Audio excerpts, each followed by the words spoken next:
This is the Benefits Buzz Podcast, your weekly pulse on what's happening in the world of employee benefits. Brought to you by your friends at WEX, who believe in simplifying benefits for everyone. Now listen up and let's get buzzed. Hey everyone, welcome to today's episode. I can't believe it. I was looking at the schedule. We are almost wrapping up season 7 of the Benefits Buzz podcast. But no fear, we've got a couple of Benefits Buzz bangers yet in our arsenal to end the season great. And this is going to be one of those great episodes. We're talking about FSA, HSA compliance, all the FAQs, and of course those silly misconceptions that we have around those two products. And I think if we dive into kind of the ins and outs of the flexible spending accounts and the health savings account, because I've gotten steeped in this, and so I kind of feel pretty comfortable, but there's tons of questions around what are kind of seemingly simple, but also very complex benefits. And so we want to take some time in this episode to break them down, find out some of the perks, some of the compliance, and some of the requirements that go along with these plans, everything that HR pros need, and of course participants need as they understand and choose these. In order to have a great episode, you have to have a great guest. And gosh darn it, I'm excited to introduce our guest for today's episode. His name is Joseph Giordano. He is the compliance manager at Health E-commerce. Joe, welcome to the show. Hi, Eric. Thanks for having me. It's great to be here. Well, it's great to have you on the show.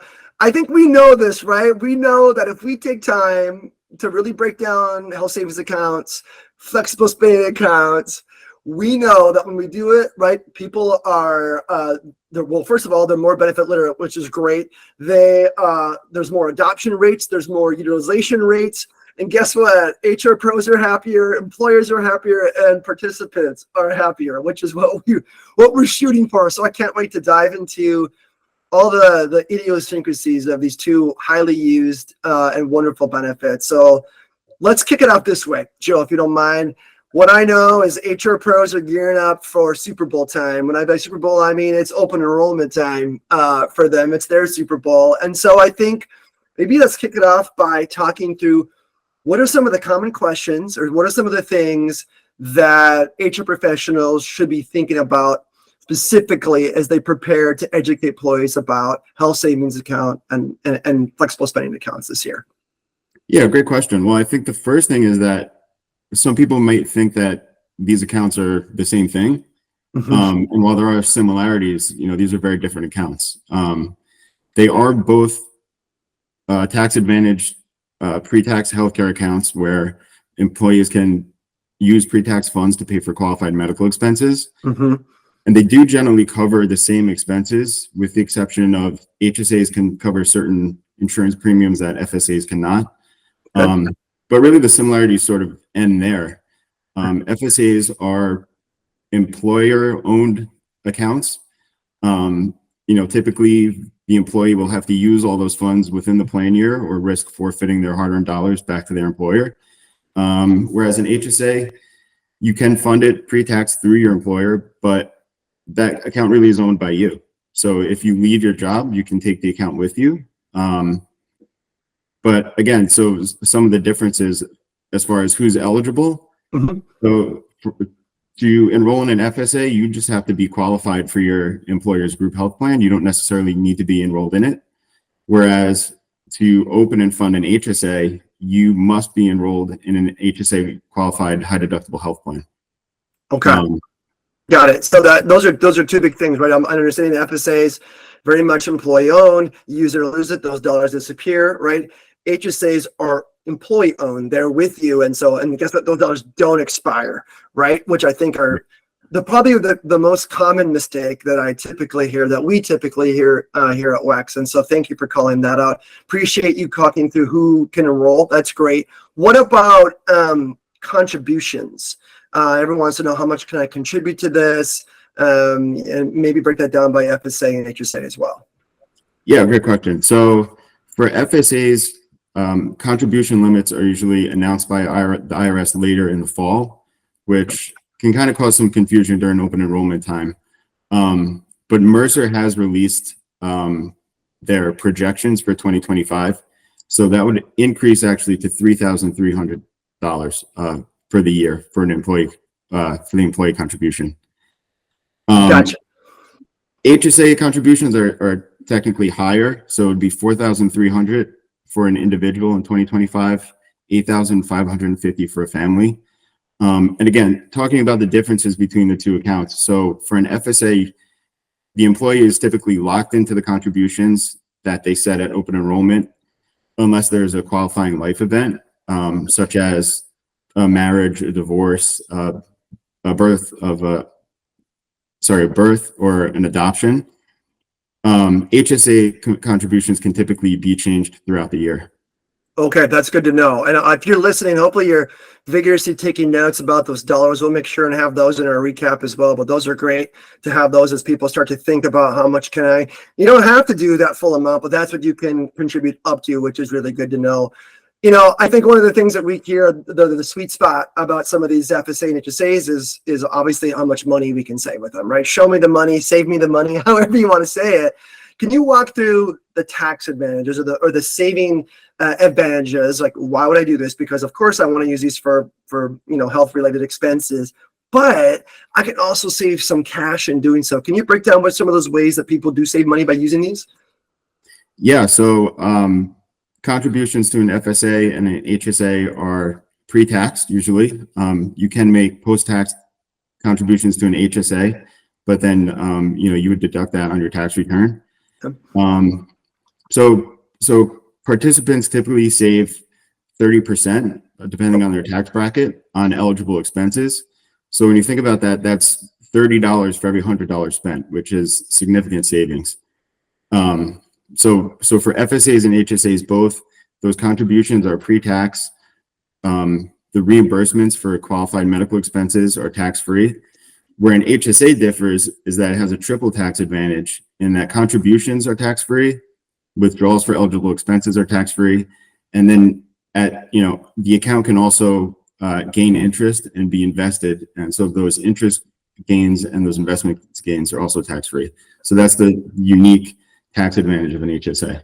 Yeah, there's money to be saved everywhere. And if you ask my wife, no one loves saving money like I do. I love using Groupon. I love using so anyone who loves to save money, and be smart about the dollars that we put towards healthcare expenses. Again, it's a huge. I think it's at 30%, which is fantastic. So keep that in mind, folks, when you're contributing. It's not a trick question. It's a tough question because one that we get a lot is, well, can I have an FSA and an HSA at the same time? Yeah. What does that look like? Is that possible? Technically. I love it. It's healthcare when it's technically, and then there's more coming, right, Joe? So asterisk, see disclaimer at the bottom. Okay. So generally with your typical healthcare FSA, which covers all qualified IRS 213D expenses, that cannot be paired with an HSA. Because again, the IRS considers any coverage outside of the high deductible health plan as disqualifying coverage for anyone who has an HSA. So having that FSA, they wouldn't be able to enroll in an HSA. If they had an HSA, they wouldn't be able to continue to contribute to it. Okay, it sounds like there's maybe a caveat coming here. Yeah, caveat's coming. So there are two types of FSAs that would be compatible with an HSA that employers may offer. One is a little bit more common than the other. So one is the limited purpose FSA. So that would only cover dental and vision expenses. So no medical expenses. So it can be paired with the HSA. The other account, which is less common, is called a post-deductible FSA. So essentially it functions as a limited purpose FSA covering vision and dental until the employee hit their minimum deductible for that high deductible health plan. And then it would open up to cover all expenses. Got it. Okay. So you wonder why people get confused, right? So what I'm hearing is traditional FSA, no, if you have a traditional FSA, you cannot have an HSA. However, there are different versions of a flexible spending account. Primarily, the most popular one is the limited purpose one, which can be used for things like dental expenses and a couple other expenses that aren't necessarily covered by an HSA. So if you're listening, dive a little deeper there because I'll raise my hand. I'm someone who does this. I have an HSA, and then I also do contribute a little bit to the limited purpose FSA because my wife has vision expenses. My kids do. We have dental expenses, and I know that if I can save that 30%, right? And you talked about, I'm going to do it. And so check that out. We won't dive too deeper, but again, that's a great aspect and one to keep in mind. So I got to know, and again, this is, we kind of keep track of all of our web traffic, and one of the most things that searches, what is eligible to be spent on these funds? So what's FSA and HSA eligible expenses? Could you break that down a little bit? Absolutely, yeah. I think most people, when they think of what's eligible, they think doctor's visits, co-pays, prescription drugs, things like that, and they are, and that's great. But there's just a wide array of things that are eligible. You have things like telehealth services, which at FSA store and HSA store now we're providing access to that through our site. You have over-the-counter medications, Advil, Tylenol, things like that. Those were made fully eligible by the CARES Act in 2020. Everyday health products like sunscreen, acne care, pain relief devices, products to manage specific diseases like diabetes, so diabetes test strips, things like that. Coming up to open enrollment and employees thinking about, which account to open and how much to contribute. I think understanding the breadth of what's eligible is very important. So there's a lot of tools out there. We have a pretty comprehensive eligibility list on our sites. Great. But I think, for the employee to understand everything that's eligible is hugely important, and it's more than they think. And yeah, that's great to know, and I love that you're making it super easy. We'll make sure to include that as well in our show notes. If you had a question, there's a lot that's covered, right? And so if you are wondering how to spend these or things that you're probably already buying or expenses you already have, go out there quickly and check. I think that's great. A lot of questions. Another question we get is, maybe there's something on there that's not currently eligible. If you had to look into the future or into your crystal ball, whatever analogy you want to use, is there anything that's maybe coming up or gaining momentum in terms of that's on the horizon that may be getting FSA and HSA, the eligibility check mark, if you will? Yeah. So, I think needs of FSA, HSA account holders are always evolving. And I think, it would be nice to see sort of what's eligible, keep up with that. Mm-hmm.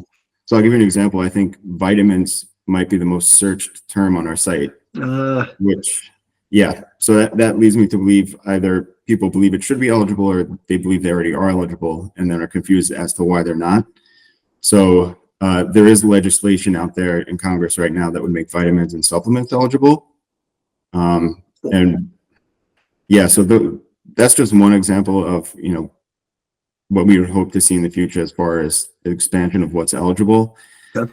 I think there are other products as well, such as infant diapers.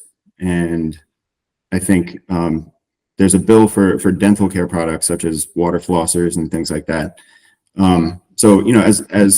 As consumer needs evolve, as participant needs evolve, I think it would be nice to see the sort of assortment of what's eligible for these account holders expanded. Yeah. Here. I'll second that motion. There's a lot of people I know. My kids are out of diapers, but man, that have been great. Vitamins, absolutely. So it sounds like there's a lot of things. Well, we'll stay tuned to that. And again, I assume, right, the nice thing about having a great resource like you've got is you can go there and look, and as soon as they'd show up.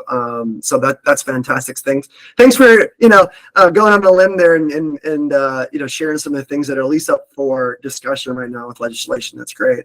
I want to transition to I feel like every one of these health plans or in one of these benefits has special rules or certain circumstances that we just need to be aware of. Like, I gotchas. If I just would have known that, I would have done this. So again, it's open enrollment time. I don't know. Deadlines, anything you can think of, Joe, that will be good, just like good to know or must know for these plans. Yeah, I think deadlines is a good place to start. Okay. As it pertains to FSAs, I think that's a very important plan feature for employees to know as they sign up for an FSA. So, an FSA runs on a plan year. Typically, they end December 31st, but not all do. The employee would have to spend all their funds by the end of the plan year or risk forfeiting those funds back to their employer. However, speaking of special rules, there are two extensions really that an employer can offer. They don't have to offer them, and they can't offer both at the same time. But one is called a grace period. And what that does, it allows an additional 2.5 months for the employee to incur new expenses from the previous plan year. So if the deadline is December 31st, they would have to March 15th to incur new expenses and sort of spend down that balance. The other is the carryover, or some people refer to it as the rollover. So it's an amount of money from your previous year's funds that you can carry over into the new year, and it won't count against your contribution limit. This is why I love being a co-host on this podcast. I've been in this business for like 5-6 years now, and I had no idea. I just thought it was a use it or lose it and you're done. And it sounds like that's maybe usually the case, but there are certain instances like the carryover or the grace period. Just for a clarifying question, is that something that, right, so some employer can choose to do that? Is that something that the employer should communicate, if that's or is that something an employee or a participant would need to reach out to their HR benefit professional and ask them, hey, is this available? Oh, I think that should absolutely be communicated by the employer. Gotcha. I think that's such an important plan feature, and such an important thing for the employee to be aware of. I love that. All right, so lock that in. What about the HSA, Joe? So there are some special rules for the HSA. If you're 55 and older, you get an extra $1,000 towards your contribution limit. That's called a catch-up contribution. And once you turn 65, you can actually use the funds in your HSA for non-medical expenses. You'll pay income tax on it, but you won't pay the 20% penalty that you would have normally paid for using HSA funds for non-medical expenses. One of the differences between FSAs and HSAs is that FSA expenses are typically substantiated through an administrator, whereas for an HSA, the onus is on the account holder themselves.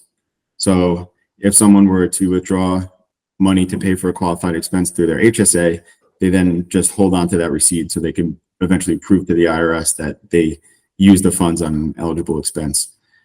There are a bunch of tools out there that HSA account holders can use. We have one on our site called the Expense Tracker, where you can keep all of your HSA expenses in one place for easy tracking. That's great. I love that you've got that up, because again, the deeper we go in here, the more little nuances that are out there. And again, it's hard to keep track of all that. And hopefully, great organizations like yours is made it super simple. So even if an employer can be able to reference those, and I know we've tried to do the same thing on our side of the house as well, and create those really easy side-by-side comparison right between these two plans, so that there's very little mixed up between the two. This has been great. Maybe as I think about wrapping this show, one of the things that we like to always do is too long didn't read. Right, TLDR. If we had to sum up maybe like what you feel like are the most important high notes, or maybe some of the things we didn't get a chance to cover, I didn't pepper you with the right questions. What do you feel like are some of the key takeaways? Yeah, well, I think with open enrollment coming up, it's very important for employers to be educating employees on FSAs and HSAs. I think understanding what's eligible and what they can use that money for is huge. We have data that suggests that the average consumer spends $1,600 per year on things that could otherwise be eligible with one of these accounts. So then when you factor in that 30% tax savings, that can be significant savings to the employee. So really honing in on that. Also for employers who offer an FSA, December 31st is coming up, deadline season. Yeah. So really getting in front of that with communication, letting the employees be aware that they have the deadline coming up, they have funds to use, and that they don't want to lose their hard-earned dollars, because unfortunately there are a lot of FSA forfeitures. So sort of getting ahead of that December 31st deadline. And I think just, encouraging employees to learn more about these accounts. I think there's a lot of great resources out there. We certainly have a lot on our sites. We have a whole learning center dedicated to providing participants with all kinds of information about FSAs and HSAs. Yeah, this is great. One of the things that I heard is nothing makes me more angry is when you leave money on the table, right? So Right. if you have taken time and you're enrolled in an FSA and you contributed money and you look and you didn't spend all the money you set aside, it makes them mad. So HR pros that are out there, make sure you got the right communication. Make sure you're reminding those participants that they need to use it or lose it whenever, if it's 12/31 or whenever your plan annual is coming to an end. Make sure you do that. I love that suggestion. We're huge fans of the FSA HSA store. Personally, it's just a great place to look, and everything on there is, it's eligible, right? So there's no thinking. If you search it, you see it on there, boom. So we'll make sure and put that link in the show notes as well. Great resource. I love it. Great suggestions. I know sometimes breaking this down can get confusing, but Joe, I appreciate your ability to kind of just walk us through slowly, meticulously, if you will, to really kind of break down each of these side by side. Appreciate your time, and thanks for being a guest today. Thank you, Eric. It was great. It was great being with you. Thank you for having me, and let's have a great open enrollment. Heck yeah. Let's have an awesome open enrollment. I love that. I love the rally cry at the end, Joe. Thanks everyone for listening. We want to thank our listeners for tuning in every week for our Benefits Buzz podcast episodes. If you haven't already, subscribe to Benefits Buzz. We love to make sure you get the freshest episodes as they roll out. As like I said, we're almost coming to the end of our season 7. Can't believe it. A lot of great more topics on the way. If you have any suggestions, make sure you let us know as well. With that, have a great rest of your day and have a fantastic open enrollment.